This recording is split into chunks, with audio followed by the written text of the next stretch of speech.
This is Sergeant Chris Richardson with the Tennessee Highway Patrol, here to explain the Tennessee Hands-Free Law, which is a new state law effective July 1st, 2019. In Public Chapter 412, it makes it illegal for a driver to hold a cell phone or a mobile device with any part of their body, to write, send, or read any text-based communication, to reach for a cell phone or mobile device in a manner that requires the driver to no longer be in a seated driving position or properly restrained by a seatbelt, to watch a video or a movie on a cell phone or a mobile device, and to record or broadcast video on a cell phone or mobile device.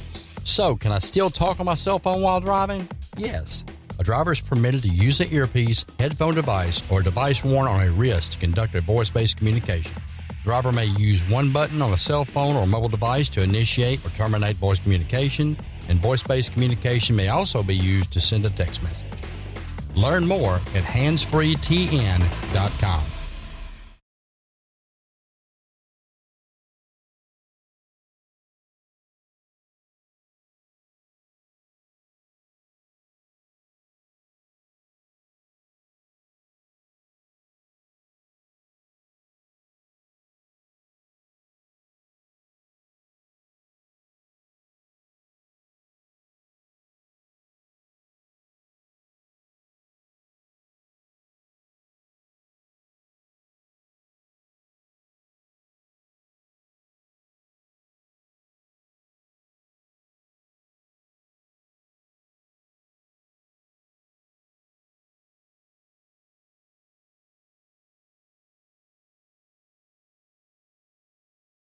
Are you with it? Yeah, we with it. Let's go. Let's get it. Let's get it. Are you ready? Are you ready? Are you with it? Yeah, we with it. Big time players make big time plays. Players make big time plays. Big time players make big time plays. Big time players make big time plays. Go hard, go hard, go hard. Go hard, go hard, go hard, go hard, go hard, go hard, go hard. Cause big time players make big time plays. Big time players make big time plays. Gotta get it in a big time way. Let's get it on the grind, lay it on the line. Gotta stay focused, gotta keep a sound mind. It's go hard or go home. Go long and go strong. Don't back down or give in. When it's tough, that's when we press on. Gotta dig deep, gotta dig in. Hunger for the victory, hunger for the win. Ready to make a play, let's get it in. Swag on point, yeah, swag on 10. It's go time, it's show time, it's my time in my town. Big time players make big time plays, but believe it's about to go down. Big time players, big time plays. Big time players make big time plays. And welcome to another edition live of Tbl Sports here on Talkback Live Network. We are live and in full effect here on a Thursday morning, and not morning, but afternoon, man. Thursday afternoon. Y'all know how we do each and every Thursday. Man, so much stuff to get in today. If you see the description, if you're watching on Facebook Live, you know that we got today. And we had to have it loaded because everything that's going on in the world on today, especially when it comes to Memphis Tigers related stuff, really has been nonstop. Since game day came to Memphis, it's really been a nonstop stream of news involving the athletic program, whether it's football or basketball. And it just continues on today. So without any further ado, I'm going to go ahead and bring in my first guest, and you know who he is, man. Every single Thursday, he joins us around this time. He is from TigerSportsReport.com, also the co-host of TSR Live, the hit podcast you can check out on the TigerSportsReport.com website as well. He is my man, Isaac Simpson. Isaac, brother, how are you doing on this Thursday? Man, I'm good, man. Craziness, man. A whole lot going on, as you said, man, here in the world of Memphis sports, man. It's been wild, like you said, ever since game day, man. It's been nonstop, man, with the Wiseman situation and even with college game day and all the hoopla and everything that brought. It's been crazy around the University of Memphis program here lately. Yeah, man. I know, with your job covering all that stuff, it's got to be, kind of a whirlwind, but yet fun at the same time because, it's good to at least have some news, and it's crazy. So here's the thing, and I'm going to get a little bit more into it after this segment because I know we got to talk football like we normally do as well because people don't need to underestimate this game coming up for the football team either. Yeah. No. Coming up against Houston. But you hear about the Wiseman situation. How do you feel about how that is starting to unfold now with the lawsuit being pulled, just from your perspective? But when it first started, I was all for Wiseman and the lawsuit and them trying to fight this thing all the way through and dig in and in for the long haul. But when you look at the situation, I think if they do come to a settlement, which is widely expected at this point, I think it's best for both. I think it's best for both parties, because if you're Memphis, if this thing all the way through, I mean, you look back in history, there's not a big rate of success when people take on the NCAA. I mean, it's pretty much a sure loss. I mean, the whole time I felt like they had a fantastic case, and I said it, but a lot of times in the end, it doesn't matter. And the thing about it is, I think if they had went ahead with the lawsuit, I think James probably could have kept this thing tied up in court and probably would have ended up playing all year. The thing about it is, next year and the year after that, what was going to happen? Could they face sanctions, and you got these other kids on the team, which they might be coming back next year with no shot of going to the NCAA tournament. So they were taking a big risk. And I think it's best for the program to kind of go ahead and settle this. So I think, and from Memphis' perspective, you just wanted James Wiseman to be able to play. And he will be able to play. It's just all about how many games he has to miss. But James Wiseman will, when it matters, when you come to February and March, James Wiseman will be wearing a Memphis uniform and will be suited up, and they'll still have a chance to do some of they want to do. If they might win a national championship, make a deep run, all of that still on the table with James Wiseman. And if they had went all the way through with this, there's no guarantee that would have happened, and you could have had no Wiseman, and you could also add sanctions going forward. So I think this is a win for Memphis. Now we'll see how this thing comes down. For the NCAA perspective, I think it's a win for them, because there's so much negative press around them right now anyway. They didn't want a long, public, drawn-out legal battle for them, but on the other side of the thing, they get to say, oh, well, we told you not to play James Wiseman. You played him anyway. So you see what you get. You get games suspended. If anybody else tries to do that in the future, we're going to let's drop the hammer on you. We're going to make the guy sit out some games. So I think from both sides, I think this is a win-win. I think both sides will be able to kind of spin it the way they want to make it a positive. But I do think it's a positive for both sides. Yeah, it really is. And, the more I think about it, I think, when you see this, like, man, we ain't going. We fighting, you know what I'm saying? Penny got the and with the targets. I don't know how he got them things made so quick, but he is Penny, so I guess it don't matter. Well, actually, they said that they had those printed up like 3 months ago. So that's what they say. So that's a coincidence. I don't know, but that's what they said. Well, hey, they pulled it out at the right time. They did. But nonetheless, and really, Penny probably shouldn't bring that up. It almost NCAA like, see, they knew this was coming. It's crazy, man. We're gonna see what happens. Hopefully, nothing too bad, because Memphis is kind of relinquishing their part of the fight to a degree.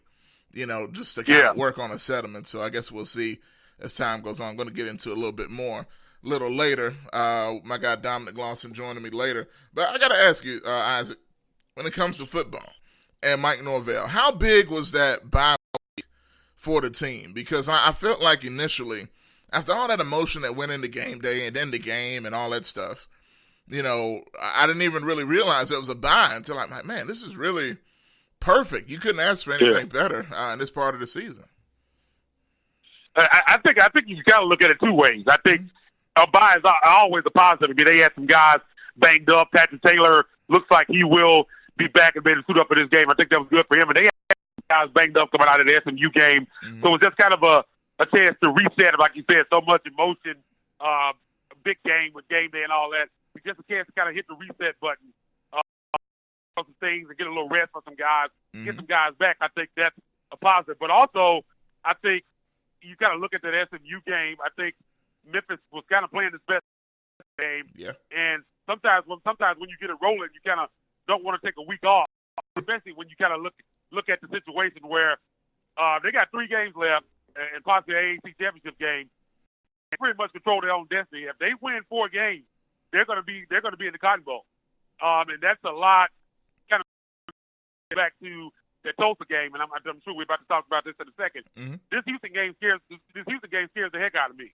I know Memphis is a double-digit favorite, but you going down to Houston. I mean, Houston is a team, but they kind of view this as a rivalry game. Yep. I know De'Aaron King is no longer there, but they're going to get up for this one. They would love nothing more than the spoilers for Memphis. I think their fans are going to come out, and I think they're going to get up for this game. So Memphis has to be careful. I'm just hoping they don't think about all the stuff that they have going on. Again, you win 4 games, you probably in the Cotton Bowl. Games that Houston has nothing to lose, and Memphis has a lot to play for each and every week. So they got to take it one game at a time. But this game scares me for sure. Oh, absolutely. I mean, think about it. And I'm glad you brought up the rivalry aspect, because if you look back at the last several years of Houston-Memphis games, I mean, it's just been insane. Crazy stuff happens in Memphis-Houston games. Going back to when Jake Elliott out here missing game-winning kicks. One of the greatest kickers in the history of the team out here missing a kick that everybody was sure was going to go in. Going back to that, and man, I'm trying to remember who the Houston quarterback was. It was the black quarterback that could throw and run. Yeah. He got hurt. Yeah, he got hurt in that game, and everybody was like, "Oh, this is perfect." Then the backup, nobody ever heard of, throws for like almost 500 yards, and ran like crazy in that game, But a lot of crazy stuff happens. But tell us about the Houston team this year, because from everything I've heard, that this is still a very talented team despite the record. Yeah, I mean, they still have a lot of talent. Mm-hmm. De'Aaron King was kind of the engine that made the team go, so they did lose a lot there. Mm-hmm.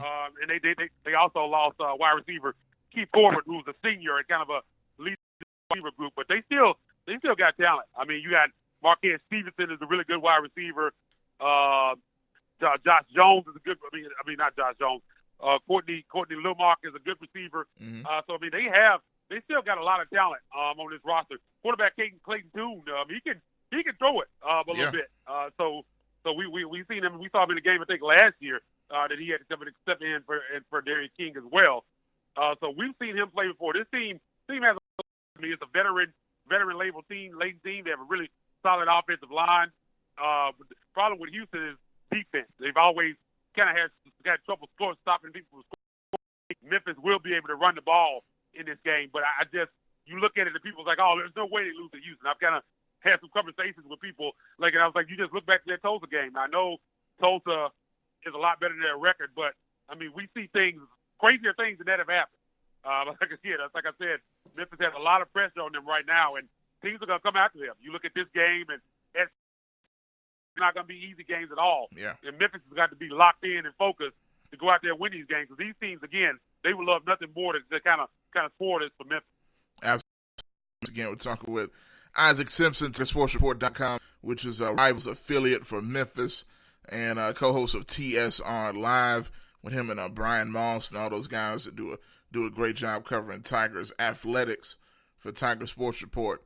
So, when it comes to the Memphis side of things, how important, when Taylor possibly returning, what do you, this has kind of been a theme on just about every time we've talked, is the Patrick Taylor thing, and it's kind of become less and less important with the emergence of Kenneth Gainwell becoming a beast, essentially. But now with him coming back, how do you think the Tigers need to manage that situation? That's a interesting question. Again, we've talked about this before on here, and you look at Patrick Taylor. Patrick Taylor was expected to be an NFL back, like he was expected to have a big year, go over 1,000 yards, and kind of been out. And now Kenneth Gainwell, honestly, looks like the best running back in the country. Yeah. I mean, what he's done. I mean, we thought he was just a pass catching back. He showed he could do both, run between the tackles. He can be that every down guy. And now that you bring Patrick Taylor in the mix, I'm not sure how you use him. Because I mean, you can't take Gainwell off the field with the way he's playing. I mean, the only thing I can think of is maybe if you get him in a goal line situation, Patrick Taylor in that kind of a bruiser, that you might use him in some of those situations. But again, a lot of times they don't even have to get in the goal line because you get him Gainwell breaking off of these 60-yard touchdowns. They don't get in those positions. But yeah, I mean, it's going to be interesting because the expectations for Taylor were so high. It's going to be weird if he would have been a senior and you just not playing him at all. Or playing them, but I don't know how they're going to handle that situation. We'll see how Mike Norvell handles this because there's always a little element of politics in this, and you think that he's going to have to get on the field somehow. And I don't know, because I just don't know how you take Gainwell off the field with the way he's been playing. So that's definitely going to be something to watch over these next 3 games, is kind of how they implement him back in their game plan. Because, I mean, again, Gainwell has been tremendous. I don't think anybody saw that coming. I thought he was going to have a big year, but I didn't know he had this type of talent in him. And Mike Norvell said that he's probably the best player he's ever coached, and I think that's a big statement when you look at talking about guys like Darrell Henderson, Tony Pollard, and other guys that they've had here in Memphis. That's a pretty big statement. That's huge, especially. I mean, I think literally, Tigers fans and us that follow the team and everything, what Darrell Henderson did last year, I think everybody thought, okay, it's going to be a while before we see something like this. Man, this guy's coming in basically a freshman, doing probably maybe even better, man. Yeah. Down the backfield and both aspects of it. I can't even imagine what he's going to look like in 2 years from now. Oh, I mean, this kid's doing this. This is his first year really playing, and to be able to do this, I mean, I don't even know. Man, people talk about him possibly having the Heisman. There's so much politics involved with him being the AAC. Yep. That's not going to happen. He deserves it, though, with the way he's playing. You look around the country, but man, that kid is just fantastic, man. And again, I don't think anybody saw that coming. So they definitely have a dilemma on their hands to try to implement Patrick Taylor back into that offense. So we'll see. But I think he is going to suit up on Saturday. So I think he will receive some snaps. It's just how many we'll see. Yeah, definitely. Hopefully I can, try to find a way to do like a thunder lightning thing maybe, Yeah. Depending on the situation. But it's going to be interesting to see. Now, Antonio Gibson, another guy that's just emerged. The SMU game definitely is coming out party. But we had seen him, consistently get better. You talked about in the past, seemed like he's becoming that deep threat, in a lot of games. But then he showed against SMU he could literally do everything. So coming into this, do you feel like he's going to be that consistent next guy in the receiving core or whatever? He's it seemed like he did some running back as well, but talk about how he lined him up everywhere. So talk about him. What do you think he's going to be for this game? Yeah, man, he talked after the game about the chemistry that he developed with Brady White, how Brady is trusting him more, and he's going out there making plays. But I mean, he was doing it all, man. The special teams, lining up at running back, catching touchdowns. I mean, he showed the whole arsenal, man. And hopefully that's something that we'll continue to see going forward, because they're going to need that. Because we've talked so much about this, about DeMonte Coxey, and there need to be another guy to step up, and he's really stepped up. I mean, he stepped up at times last year, but I was kind of disappointed in him a little bit going into the season. I thought he was going to be that guy. We saw flashes, but it just wasn't any consistency with it. But, man, if he could be the player that we saw against SMU, I think this makes this team extremely dangerous. To have him, Kofi, you talk about Joey Magnifico, and you got Kenneth Gainwell, you got Pat Taylor back in there. So much talent on this offense. If he could be that guy we saw against SMU, I think this team can really do some special things. And, I mean, again, opportunity right in front of them. I don't see any really other threat to them. If they went out and win the AAC championship, I think they're going to be in the Cotton Bowl in Dallas. And, man, how amazing that would be. You look at a lot of the prognosticators and their predictions. Most of them have Memphis, Florida right now in the Cotton Bowl. That would be amazing to have Memphis in that position. Absolutely. And ain't no telling how they change, man, because Alabama kind of dropped down, and if they get another loss, as much as I love this Memphis team, I still don't know if I'd want that. But Alabama and Memphis in the Cotton Bowl, but it would be a crazy dynamic. Crazy, man. It'd be a crazy dynamic. Definitely. No doubt. But that's my man, Isaac Simpson. TigerSportsReport.com. Hey, man, I know you're going to have to run out of here, but let the people know how they can follow you and all the things you guys got going on. Yeah, man. As always, you can follow me on Twitter at Isaac_Rivals, ISAAC_Rivals. Go over to TigerSportsReport.com. Again, a lot of great content over there. We're on top of the Wiseman situation, so make sure you go and check all that out. We'll be live tweets and get articles out for the weekend. You got Memphis basketball taking on Alcorn on Saturday. You got the football game also on Saturday against Houston, going to kind of overlap. So we'll have full coverage on both of those games, man. Again, that's TigerSportsReport.com. My man Brian Moss and Mitch Davis over there as well. So make sure you follow us, man. Great content over there. And always talking Tigers, and number one source for Tiger news, athletic news, man. Check it out. That's it, man. And Isaac, man, as always on Turn Up Thursdays, you know what I'm saying? I appreciate you coming on, as always, brother. All right, man. We'll talk to you next week. Yes, sir. All right, that's Isaac Simpson. TigerSportsReport.com joining me on today to talk Tigers football, and got a little bit of Wiseman talk in, man. But coming up next, I know had a couple calls trying to come in there, but just had the interview going on at the moment. But I know Dominic Gloss is going to be joining me in a minute, man, because the big thing going on is about the big man himself, James Wiseman, and what went down today. So, in case y'all don't know, unless you've been sleeping under a rock over the last few hours, the news broke this morning, really right after the morning show this morning. Literally, I was still sitting here in the studio, and news comes across on my phone, hey, James Wiseman's pulled the lawsuit against the NCAA. I'm like, wow, okay. Because I was literally just talking about it. And with Bob, as a matter of fact, we were just, sitting talking about what may or may not happen.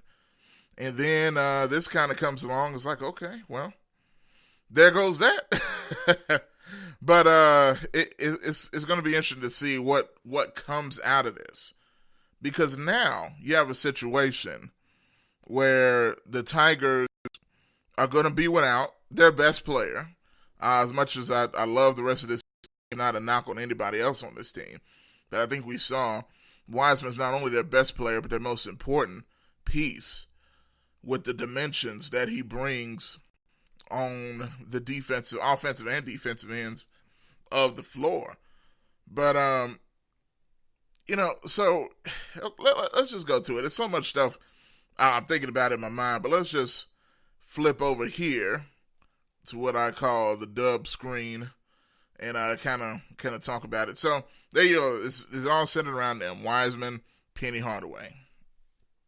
Comes out according to ESPN's Jeff Borzello that Wiseman has pulled his lawsuit against the Tigers, and it seems like the main reason for that was because the situation seems to be affecting the team. At least that's what I gathered from it. I feel like Wiseman feels like this is affecting the team too much in the situation to where, hey, let's just pull this.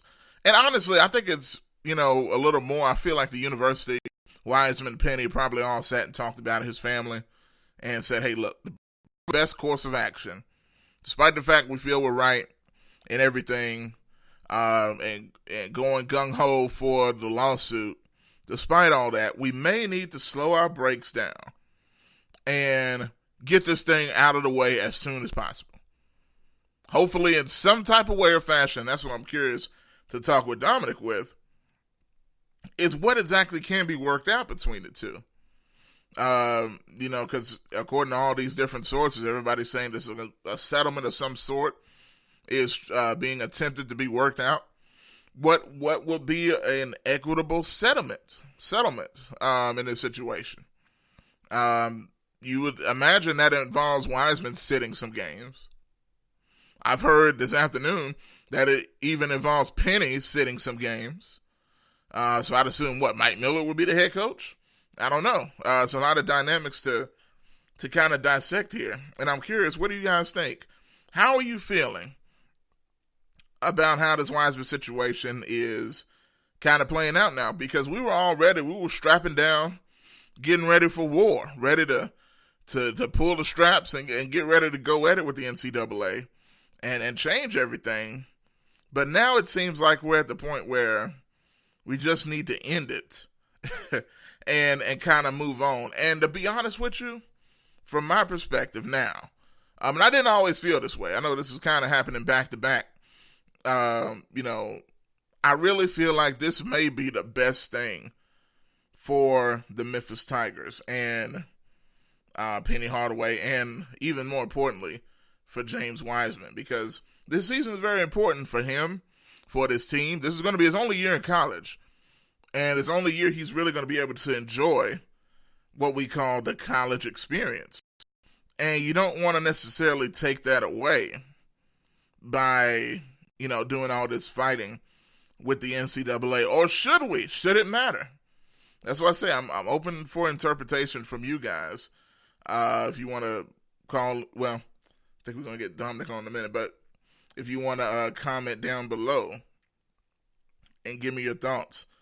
Is this a good thing that Memphis is seemingly, I don't want to say caved in, I don't think that's the right way to put it, but I think they've gauged the situation for what it is, and they feel like, hey, this is the way we kind of need to handle what's going on right now. But let's go to the line right now. Dominic Lawson. To accept, press 1.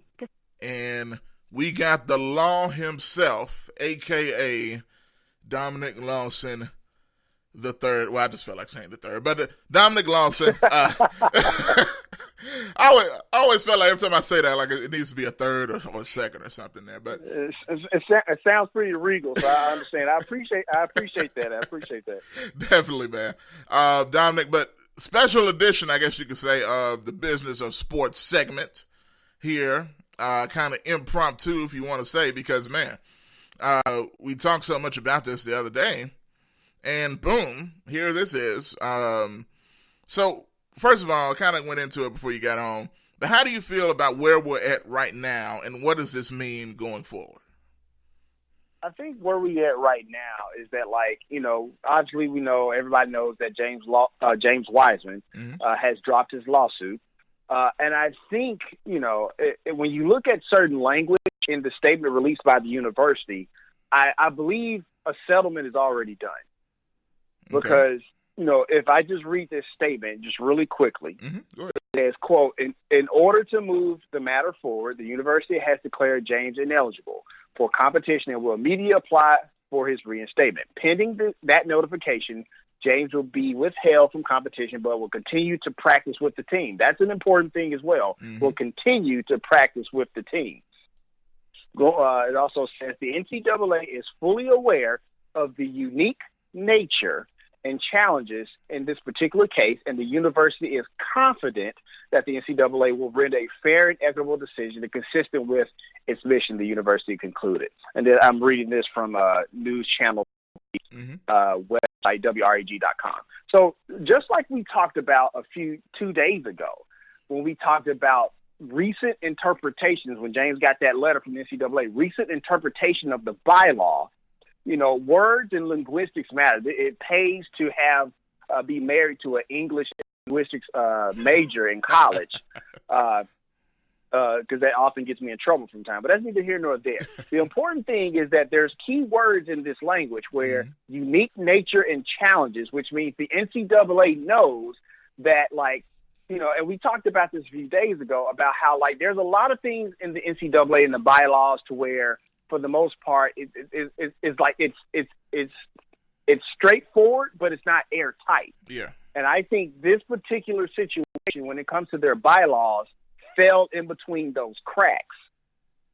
And so, once again, we know that Penny gave the money, the $11,500, and we know that is, in the spirit of the bylaws, is an impermissible benefit. But the question that I've always had was it within your jurisdiction to enact that? Exactly. Right? And also, how can you prove that you knew Penny was going to be the coach, even though there's all these rumors swirling around this and that and the other? But when I read unique nature and challenges to this particular case, I feel like the NCAA is kind of like, okay, we know this kind of fell into the cracks. And when I read, and the university is confident, end quote, that tells me that it's a done deal. Whatever is settled is settled. And I think what happens is this is the NCAA saving face. Because what you can't do if you're the NCAA is have all. So this little non-Power 5 school came and challenged us, and they kind of got over. So we have to send a message to everybody else that you can't come behind them and do this to us, do this to the NCAA as well. Because I think that, what happened was, and this is, very interesting, that 2 days after the lawsuit was filed, and this, that, and the other, the court did not hear from an NCAA lawyer. Mm-hmm. There was no indication that the NCAA was going to come down to Shelby County and take this on. Yeah. And so what that tells me is that, like, they didn't want it to go to federal court, because I feel like if it went to federal court, it's going to open the interpretation, and then you'll have the NCAA on trial, and that's the last thing the NCAA wants. True. But I think, they wanted to save face, say, like, look, we think it's best for all parties involved that we just go ahead, settle this now. What do you want? Mm-hmm. This is what we want. But we can't do anything until you drop this lawsuit. Drop the lawsuit. We'll have our agreement, have our agreement in place, mm-hmm. and then we'll announce it to tomorrow or the next day what that looks like. But we have to save face. You want to move forward from this, and I think that's where we are now, Josh. It's really interesting that you put it that way, and I actually felt the same way, especially with the language, and they feel confident. It's like, okay, they better come through what we talked about, and not bring some ish, you know what I'm saying, into the exactly. story. And the thing is, like, they didn't use hopefully. No, they did not use we hope or anything like that. They said confident. Yeah. So that tells me that there's some structure of this. Maybe there's some fine tuning or whatever that needs to be kind of put in place. But I feel like the overall principle of this matter is done. I do believe we're going to see James Wiseman compete in a Tiger uniform this season. So I'll ask, and a lot sooner than I think. Oh, okay. So I'll ask you this then, kind of going back, and this is more on an opinion thing, because I'm seeing a lot of comments where, people are talking about, well, we shouldn't do this or that, or shouldn't be any more than 4 games. Kind of a two questions here. One, do you think this is the right thing to do for Wiseman and the university to have this strategy to pull the lawsuit? And then 2, what do you think would be reasonable as far as Wiseman sitting out? I've even heard rumors myself from different sources that, Penny may sit some games as well. So how would you feel about that? I know that's kind of 3 things, but yeah. No, sure, no worries. Mm-hmm. So the first question was, how, was the lawsuit the right strategy, correct? Yeah. I believe so. Because the thing is that, like, you needed some type of leverage, right? Mm-hmm. And going back to the whole language thing, the whole likely eligible, likely ineligible, not ineligible, but likely ineligible. That screams ambiguity in itself as well. But I think the lawsuit puts everything on notice. It puts everything in an official capacity. The lawsuit gave the university leverage, I believe, to say we're going to fight this, and we have legal matters to do so. And the thing is, you when you talk about Ballin and Faris and those cats, man, they're really good at what they do. So I think the lawsuit gave them leverage, and we talked about this a few days ago. Nothing ventured, nothing gained. I think when you're Ohio State, or if you're Florida State for that matter, you kind of accept that, like, I'm gonna get a little slap on the wrist, I'll be fine. We're in cahoots with whatever the case may be. But when you're Memphis, when you're outside of that Power 5, you need all the ammo you can get. And I believe that lawsuit gave them leverage. And I also think, honestly, the situation with Chase Young even set some of the precedents for how long that James may be sitting out. Going back a little bit, Chase Young was deemed out 4 games. He appealed. Now he has 2 games. He'll be playing against Penn State. And so, to answer your second question, I believe, in my opinion, this is totally my opinion, whatever the case may be, I believe that he's probably going to sit about 3 to 5 games. Okay. Sit 3 to 5 games, but also, unfortunately, and this is where the NCAA gets some of their stuff back, they're probably going to forfeit those first 2 games. Yeah, that's what I'm thinking too. They're probably going to forfeit those first 2 games. And you have to do that if you're NCAA, because once again, you have to show to the rest of the country, the other 300 schools that you have under the NCAA's bylaws, whatever the case may be, like, nobody can come back behind Memphis and do this. And this is where that lawsuit comes into place, and this and the other, because this is the essential of an NFL player holding out. right? Yeah. When you try to get a contract negotiation, everybody knows, like, that's what you traditionally do. You hold out, get more money, or get some leverage, whatever the case may be. And you've seen multiple athletes, multiple NFL players do that because that's what the precedent has been set. And so this precedent has been set. And so now you don't want other schools to do the same thing. And so, like I said, I think, I think that would be equitable. And I think when you go back to the language, unique nature of this particular case, I think you can't, so which means it's not garden variety. So this allows for you to say, hey, we know this is a unique case, so we're not going to give you the 30%, thing or the 9 games that we would originally have given you in this matter. So I feel like they're going to go 3 to 5 games and have to forfeit those first 2 games. And of course, obviously, without question, James Wiseman has to pay that $11,500 back. Yeah. And that's, man, and I know, I'm looking here. I know we got some people from the Memphis Tigers group on Facebook. A lot of some angry people, like we shouldn't have to give up those 2 games. But I think you really just kind of have to think about it. I don't like it either. Don't get me wrong. I don't, man, me neither. If at the very least, I would love for, if we're going to forfeit those 2 games, I would love for those 2 games to at the very least just never happen. No win, no loss. It just never happened. Exactly. Right? It's almost like it just didn't schedule it. So that's what I would prefer. But once again, like I said, the NCAA, and the thing is, when you had LeBron James or Bomani Jones and all these people at the NCAA, they had to save face some kind of way. Yeah. Right. And so in a negotiation, and especially in business, because that's what this is. This is a business negotiation. And you have to give something. There is no all right. There is no all or nothing. And the thing is, like, this is.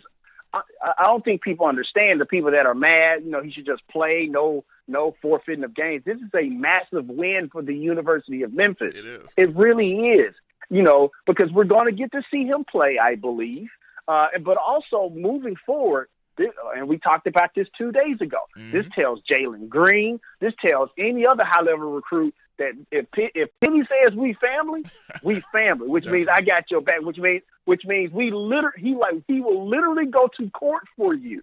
Like, I don't know of any other college D1 coach who can say that. Right? Yeah, no doubt. As if Penny Hardaway with his shoes and his swag didn't have enough advantages in recruiting, he can now go and say this. Like, I will have your back until the courts. We go to federal court if it had to, but once again, I don't think the NCAA wanted to get that far, because if it went that far, then it's well beyond Memphis James Wiseman versus University of Memphis and NCAA, because technically the University of Memphis was on the same side as NCAA. But it would be James Wiseman versus the NCAA on a federal level, and I don't think the NCAA ever wanted that to happen, Josh. Hey, I think definitely not. And I think it's crazy where in a system where, don't get me wrong, I agree 100% with this is really the best outcome you can hope for without some long, drawn-out legal battle that could really complicate things a lot worse than this. But at the same time, you almost look at the situation where a player is punished for no real reason, kind of, if you really look at it. You know what I'm saying? Now, I know, by the letter of the law and the way things went, and I still, I've been getting texts during the day when talking to different people. How could Penny get punished for something that he did when he was not even the coach at Memphis? It's kind of hard for people to grasp, even myself, really, completely. Even though I I'm right there with you.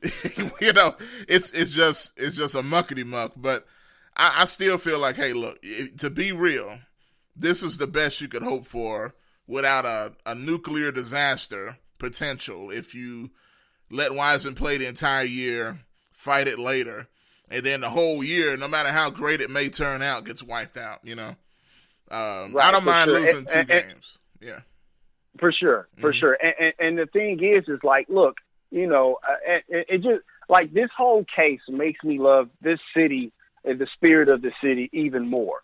Because the thing is that they decided, I'm pretty sure, Penny and Faris and the University of Memphis and Fishman and Ball and all those cats, they decided, like, nah, we're not taking this one. And we talked about this, 2 days ago, like, we saw what happened in 2008, and we took that. It's like, no, you're not. You're not going to rook us. Exactly. You're not going to rook us again. And to kind of steal from a former Grizzly basketball coach, like, yes, you're sir. not going to rook us. Mm-hmm. And once again, I honestly believe not only do we want to see James Wiseman play in March, and we talked about this a few days ago, CBS wants to see James Wiseman play in March. Whether they say so officially or not, because the revenue, once again, that they're going to generate in March, but this particular March, is going to be due in large part to the stars that play in March, and James Wiseman is going to be expected to be one of those stars to play in Memphis. Definitely. And let me read some of these comments to you, Dominic, because it's very fascinating. Sure. Some of the stuff coming in here. I'll just go through a few of them. Chad says the NCAA cleared and reaffirmed, therefore they created a contract, then basically voided the contract.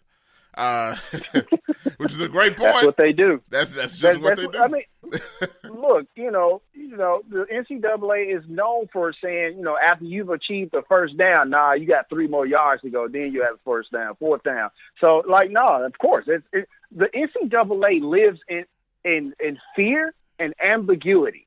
Yep. They always have, and so it's like it's just like a schoolyard bully. Yeah. But it's just that this time there was somebody who came on the yard and said, "You know what? I'll challenge the bully and snap it." And now, granted, the bully didn't fall all the way down, which is what I know all of us and a lot of us in Memphis want.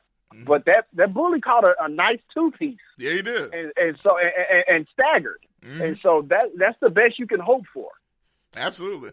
Okay, Greg Bernard says here, I understand they say wrong was done, but why aren't these rules enforced across the board? I think that's a great point as well. I mean kind of goes to the same point. It's an excellent point, but I mean, let's be honest. Bill Self is still coaching at Kansas. Mm-hmm. Will Wade is still coaching at LSU. Yep. Sean Miller is still coaching at Arizona. Mm-hmm. There were no sanctions for the University of North Carolina basketball team for offering underwater basket weaving and calling it a legit class. The point is that, like, I mean, it's microcosm of America. There are the haves and the have-nots. Perfect. There are the ones who generate a lot of revenue with all the pomp and circumstance, and then there are the ones who don't. Mm-hmm. And that's just the bottom line. Is it fair? No, it is not fair. But the only thing you can do is play with the cards that you're dealt. And we played a legal hand. We played a legal card. And as we can see, as we speculate, it appears that it's worked. So, I mean, that's all we can do. Like, I hate it, too. I'm right there with you, Greg Bernard, but it is what it is. Yeah, no doubt. Timothy says, why was this, wasn't this discussed before the season started? And that goes to the same thing. I mean, according to what I saw, the attorneys for Wiseman, they put out there that, hey, the NCAA had this information for months and did not act upon it, confirm Wiseman as cleared and ready to go twice. And then, what happened. And that's an excellent point. And once again, it's ambiguous, big ambiguous language and arbitrary behavior. And because once again, when we go back to 2 days ago, it's the whole thing about recent interpretations of the bylaw, right? Yep. Which means that, like, we came back and decided, you know what? Yeah, you can't do that, right? And so, going back to my prediction about the 2 games being forfeited, that may be an interesting cog as well, because according to one of the attorneys, I believe it was Faris who said this. He said that Wiseman got the order for that he was ineligible, like either minutes or hours before that first game. Mm-hmm. So I don't know if that first game will even be, eligible for that forfeiture, if that's what it's going to come down to. It may be just the one game. Yeah. So I don't know. That's a possibility as well. But, like I said, and from the inception of the Business of Sports segment, we have always talked about the NCAA and its overreach, and there's articles on TalkbackLiveNetwork.com to all of this. It's like, if the NCAA needs to be put in check, and when it comes to Chase Young and James Wiseman, the California law, there's a lot of arrows and there's a lot of things coming down the NCAA's pipeline, and a little bit about Tennessee kind of diving into that, but I think we'll hold that for Tuesday. Oh yeah, definitely. Yeah, that's another good one right there, boy. But we're gonna dive into that. I can't wait for that one. But it's absolutely crazy. I'll get to a few more here. The comments still coming in pretty heavy. Chad Chad, you're just bringing in outstanding points after outstanding point. He says, "How is ALO not an issue?" Meaning Alex Lomax. If Penny was a booster and he lived with him, that's what I do know. Lomax did live with Penny prior to coming to Memphis and their relationship. But I think I can answer is because they're not as worried about Alex Lomax. It's not as high profile of a situation as a James Wiseman. I think that would be at least some of that answer, Dominic. Oh no, for sure. Yeah. I mean, you could get to the legal part of it. Once again, I am not a lawyer, but I do pay attention to language and linguistics, like I said, by my wife, stuff like that. But I would imagine it might have had something to do with not only the fact that he was not a high profile, you were competing with Wichita State for a recruit as opposed to Kentucky, but it could be also because Penny was actually his legal guardian, if I'm not mistaken, and so that probably just adds a little bit more of that protection to why ALO was not, part of this whole thing. But once again, it goes to the have-nots. It's a higher commodity, as you know, the NCAA would probably not want to call their student athletes, even though they treat them as commodities. But James Wiseman, let's just be honest, like you said, I think you hit it right on the head, Josh, that James Wiseman is a higher commodity than ALO was. So yeah, and that shouldn't be the case. Like, it shouldn't matter. It shouldn't. It shouldn't matter. You're absolutely right. But I mean, let's just be honest, though. Yeah. Oh yeah. I mean, there's a lot of things in America you could apply that to. Absolutely. My goodness. So, I mean, it's amazing, man. So we're at the point where, and I'm curious on the Penny part of things, and I've heard this a few times. And these are just rumors now. I've heard Penny could sit 10 games. I'm like, whoa. But then I heard Penny could sit 2 games. Do you think he should sit any games? I've heard some people even say he should have to sit more than Wiseman, because if you really want to say rules were technically broken, it was only on Penny's part, technically. Right. So, I don't know. The thing is like, if Penny has to sit any games, I would say 1. Because the thing is that, like, at the very least, if you're going to punish him, then you got to have some type of punishment. But the thing is that, like, we all know here in Memphis that Penny has helped a lot of families. Oh, yeah. And I don't think he necessarily knew. I don't think Penny acted maliciously. No, if that makes any sense. Definitely. I think he acted out of sense of his just a kind heart, loves Memphis kids. Go ask Chris Chioza how he feels about Penny Hardaway. Yes, you know what I mean.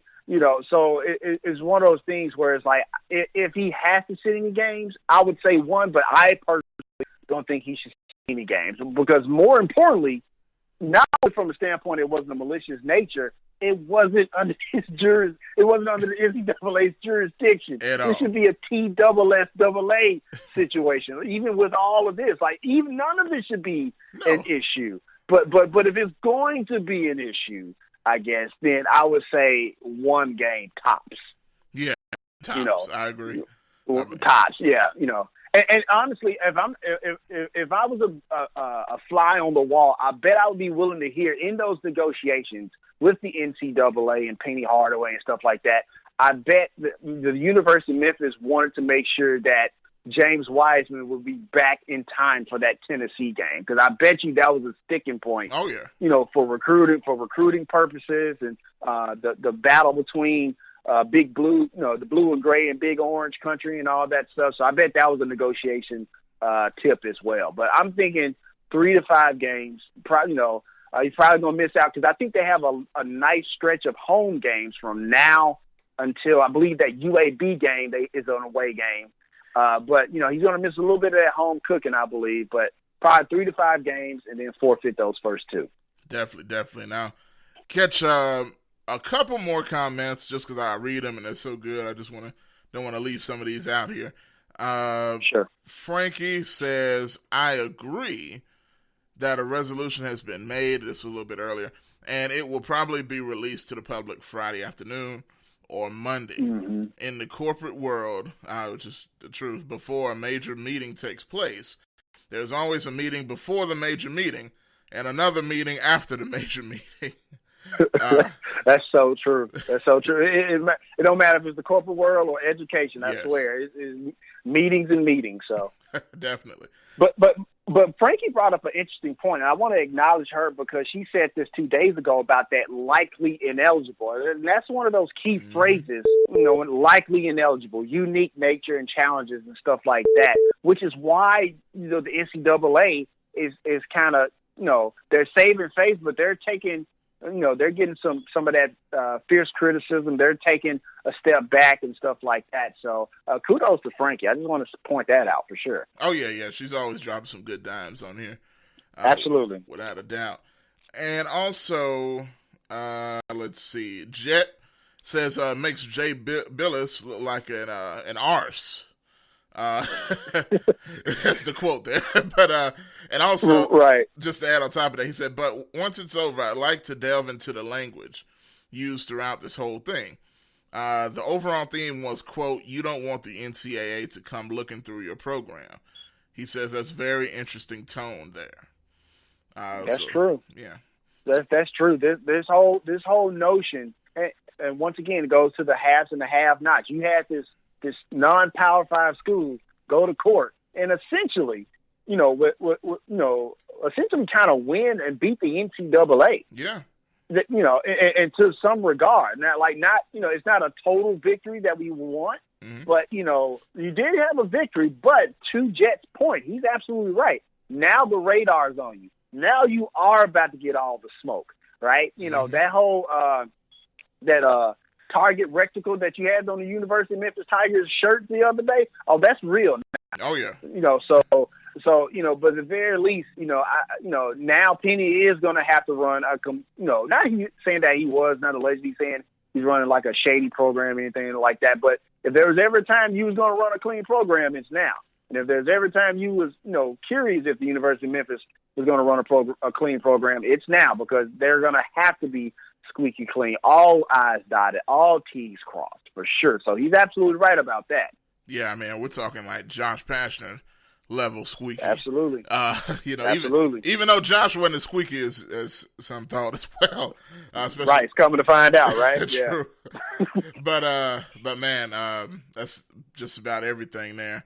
But man, so much great stuff. We appreciate all these comments as well.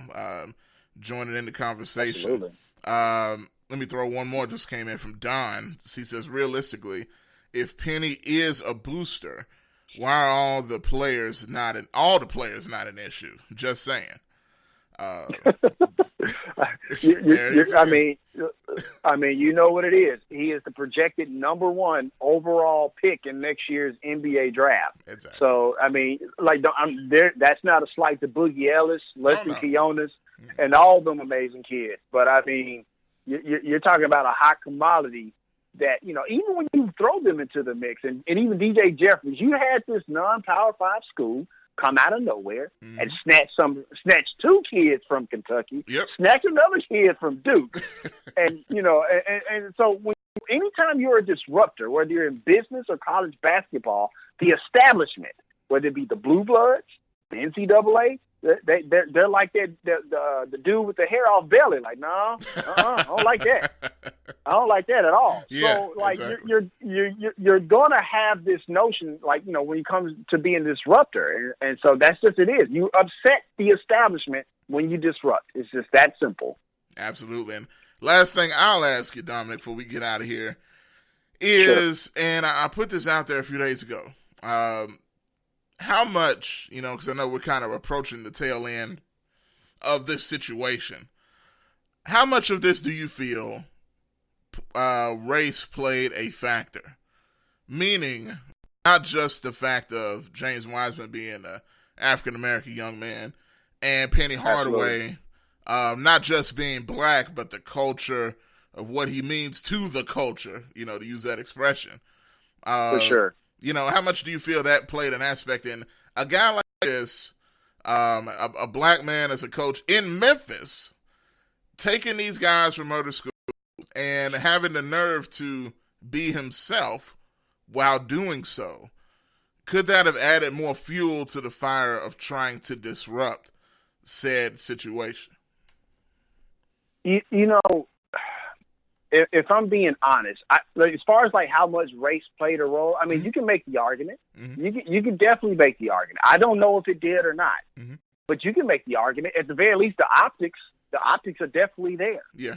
And this goes back to, once again, the establishment versus the disruptor, and the disruptor is a really good one. I mean, you could say race played a factor in, getting kids to come from Duke and Kentucky to come to Memphis.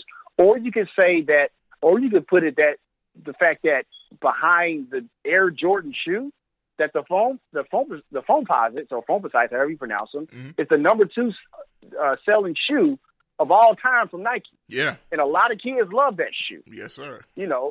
Penny listens to the same music that those kids listen to. When Bill Self invited Snoop Dogg to Kansas for for Midnight Madness, it just looked awkward. Yes. Not to mention the pole dancers going in. Don't even get me started on that. This is a family friendly show. Yes. So, I agree. Right. But the thing is that, like, you can make that case. The optics definitely look like that, and when you talk about the establishment and the people that run the NCAA, there's probably some bias there. There's probably some, like, I don't like this there. I'm not going to charge them with that, but I mean, like I said, the optics don't look great. You have a college coach who's he's fairly young. He's African American. He listens to the music that these kids listen to. He has a very popular shoe. He was an All-Pro NBA player. Some would argue there was a time between him and Grant Hill that he was the heir apparent to the airness himself. Yeah, absolutely. Depending on who you ask, right? So it's like, I think a lot of times when you talk about issues like that, there are elements of, we need to knock him down a peg.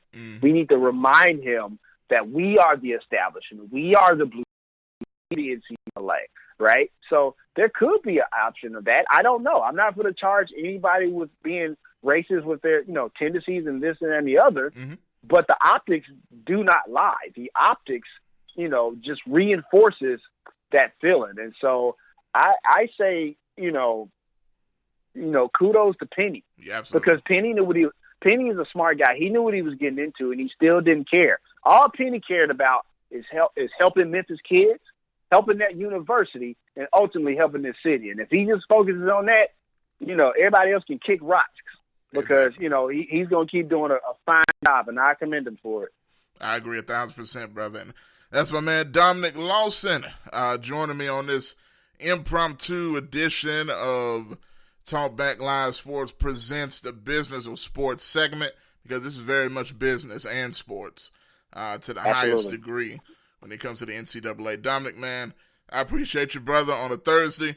Let me know how they can follow you. I know I don't know if you changed your mind on the Hulu passwords for folks or not, but if not, but if not, we're just gonna move on. Gotcha. Still haven't changed my mind on the Hulu passwords. Even though I did find out that apparently with Disney Plus, real quick, you can actually bundle Disney Plus, Hulu, and ESPN, because you talk about ESPN get rolled into Disney Plus, but apparently you can bundle all 3 of those. What? But that's neither here nor there. Yeah, apparently you can. Wow. Yeah, I know, but that's neither here nor there. Anyway, thank you so much for having me on Turn Up Thursday. Yes, My sir. name is Dominic Lawson, host of the Startup Life podcast. You can listen to us on all major podcast platforms. We actually got a big announcement coming up next Thursday, where I'll be speaking on a panel discussion at Launchpad Memphis. Okay. Is all in order to celebrate Global Entrepreneurship Week and just kind of spurring young entrepreneurs here in the city of Memphis. So we're going to talk on a panel discussion about that. Also, check out all of our stuff on the Binge Podcast Network, Mind Your Business Podcast, my good friend Ron Brooks, Let's Be Real, Just Blurred, Nothing But Buckets, and everything in between. So I appreciate all of that. Definitely, brother. Definitely. They do great stuff, man. And we're going to do it again on Tuesday, brother. So looking forward to it, man. Sounds good. Sounds good. As always, appreciate you and Bob. Absolutely, brother. We thank you. All right. All right, that's Dominic Lawson. Oh man, a lot of stuff we talked about there. And I'm gonna just say this when I brought up the racial piece, just real quick, not to harp on that. But here's the thing: a couple things you got to look at. And I know when I did put it out on Twitter, it was probably the most responded to and agreed and disagreed tweet that I've ever posted. But the thing is, you have to look at this. When Dominic just talked about, you got to stay in your place. I think a lot of times, and this is not just to say everybody's like this, but people can be like this without even knowing that they are. When you see Penny Hardaway, you see that he's brash. You see that it's not like he's out here just talking crazy, but he is himself. He's confident in who he is, and he's going to do what he does no matter what people say about it. And then to challenge the NCAA in such a bold manner, and to challenge other coaches in such a bold manner, just in being himself, you have to wonder, why are all these people? Penny's a real soft-spoken guy. It's not like he's out here talking reckless. But everybody's like, well, Penny's just bold, he's brash. Is he really? Or is it the fact that he is being himself, a black man in America being successful in this field that people didn't expect to come in as a former player, a guy that could wear the clothes that he wears, that can listen to the music that he listens to, that can be a real black man in America. I'm not saying if you don't do those things that you're not, but I'm just saying to really fit into the culture of a lot of these kids are doing. Don't think that people aren't offended by that. And don't think that the very fact that Penny is willing to challenge, and Wiseman especially, willing to challenge the NCAA at things, their biases and the way that they only care about certain situations, don't think that doesn't matter. Because you have to wonder, look at the schools that were wiretapped by the FBI. Will Wade is still coaching at LSU. But for some reason, Penny, who just got there, they took swifter action with everything involving Penny Hardaway in Memphis than anything with all these far more serious situations that the federal government is involved in. The federal government is not involved in this. Penny paid $11,000 for Wiseman's family to move to Memphis. So in the grand scheme of things, this is not the biggest deal of importance. There's no bribery going on. There's no under-the-table dealings like the majority of recruiting in this country, in the NCAA. There's none of that going on. This all happened when Penny was a high school coach. So one has to wonder, what made them want to go out of their way so badly to disrupt this process? I just leave that up to your minds to think. So, that's going to do it for me, man, on this Thursday, man. I enjoyed this show. I appreciate all of y'all for listening, for watching, for tuning in, each and every one of you. So many great comments, so many great discussion points. Appreciate Dominic for coming on again on a Thursday. Appreciate Isaac Simpson from Tbl Sports Report for joining me. Go Tigers, go. Tigers against Houston, big game this weekend. Hopefully the Tigers don't slip up. The football team, basketball team has a big game against Alcorn coming up this Saturday as well. Y'all support the Tigers. Support the Grizzlies. Huge win by the Grizzlies. If you don't know, you should. But my goodness, some big stuff happened last night when it comes to the Memphis Grizzlies.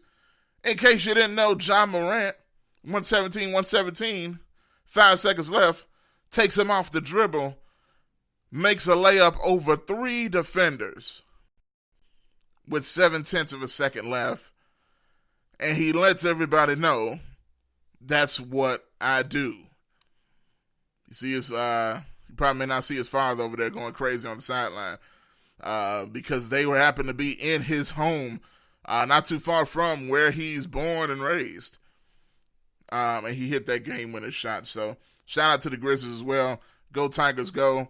And I will be back next week. Y'all know, same time, same place on Facebook Live, Spreaker as well. I am Joshua Midget, host of Talkback Live Sports, co-founder of Talkback Live Network, and co-host of Talkback Live with Bob and Josh. I appreciate y'all. Be sure you like our social media as well.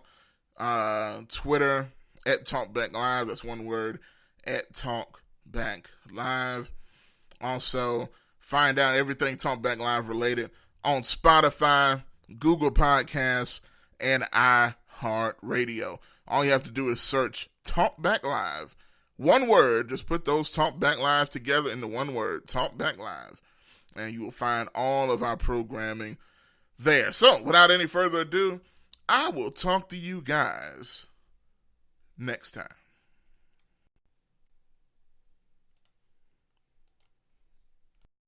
Yeah. This is Sergeant Chris Richardson with the Tennessee Highway Patrol, here to explain the Tennessee Hands-Free Law, which is a new state law effective July 1st, 2019. In Public Chapter 412, it makes it illegal for a driver to hold a cell phone or a mobile device with any part of their body, to write, send, or read any text-based communication, to reach for a cell phone or mobile device in a manner that requires the driver to no longer be in a seated driving position or properly restrained by a seatbelt, to watch a video or a movie on a cell phone or a mobile device, and to record or broadcast video on a cell phone or mobile device. So, can I still talk on my cell phone while driving? Yes. A driver is permitted to use an earpiece, headphone device, or a device worn on a wrist to conduct a voice-based communication. The driver may use one button on a cell phone or mobile device to initiate or terminate voice communication, and voice-based communication may also be used to send a text message. Learn more at handsfreetn.com.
CJ Used Appliances, located at 3530 Jackson Avenue here in Memphis, Tennessee.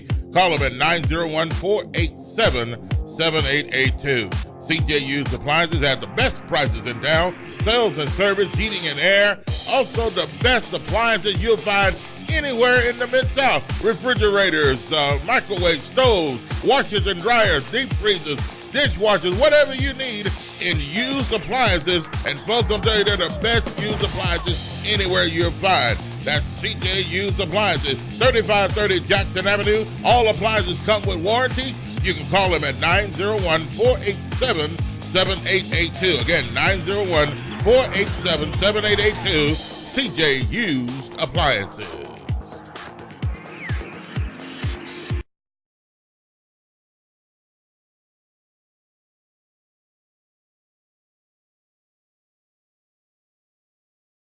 T-Graphics Printing, located at 890 East Range Road in Memphis, a complete print shop for all your printing needs. They do it all: color copies, resumes, funeral programs, rubber stamps, full-color business cards, wedding and graduation invitations, and more. 30-plus years of quality work and service. They're open Monday through Friday from 8 a.m. to 5:30 p.m., located at 890 East Range Road in Memphis, Tennessee, 901-345-9294. T-Graphics Printing.